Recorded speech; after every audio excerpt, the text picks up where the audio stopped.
Hi, my name is Alex Ryan and welcome to 10publicspeakingtips.com. Today, in this audio issue, I'm going to be talking about storytelling, and the power it has to igniting your audience's imagination. And you'll notice that every good public speaker these days, they use stories to convey their point. And there's three reasons why they do this. The first reason is, number one, it's easy to remember, as opposed to memorizing a speech. Have you ever been up there on the stand and you're thinking, man, this is quite difficult. This is very difficult. I'm trying to memorize a speech here.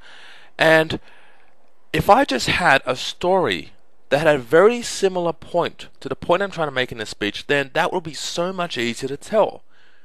Because, number one, you're recalling from memory. It actually happened in the past, and it's easier to remember that as opposed to just reading or memorizing facts and figures. The second point is the audience relate to stories far better than listening to facts and figures.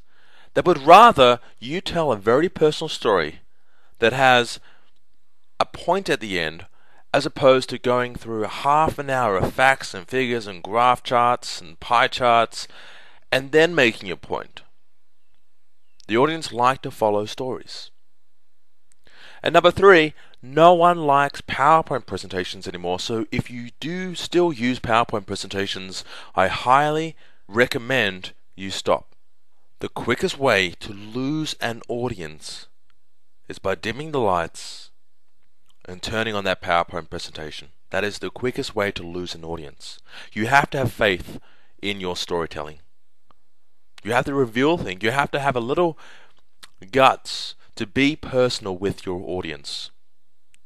And you know what the best stories are? Personal stories.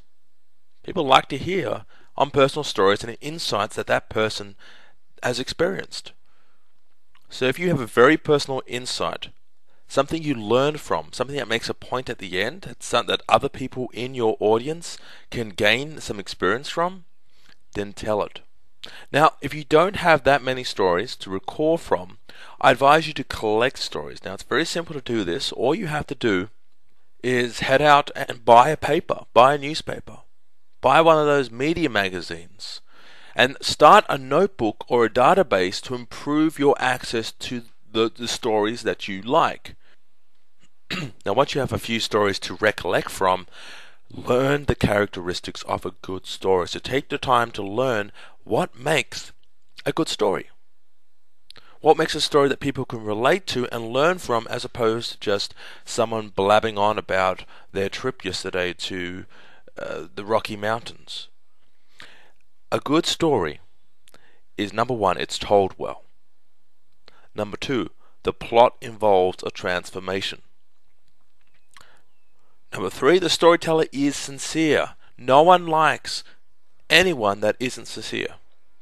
Number four, the story fits the occasion.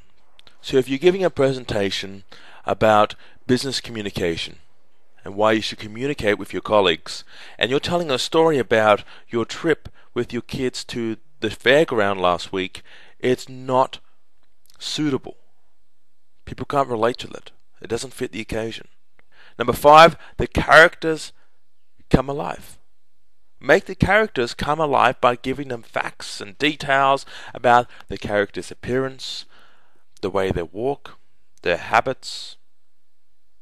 Give them something to picture in their head. Usually I try and match my characters with movie stars. So if I'm telling a story about a short, stocky fellow with no neck, I will talk about Danny DeVito. And that gives the audience a character to relate it to. And lastly, the story addresses the issues at hand.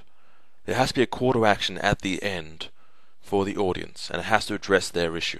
Well, that's all I have time for today. My name is Alex Ryan from 10publicspeakingtips.com, and I hope our paths cross again many times in the future.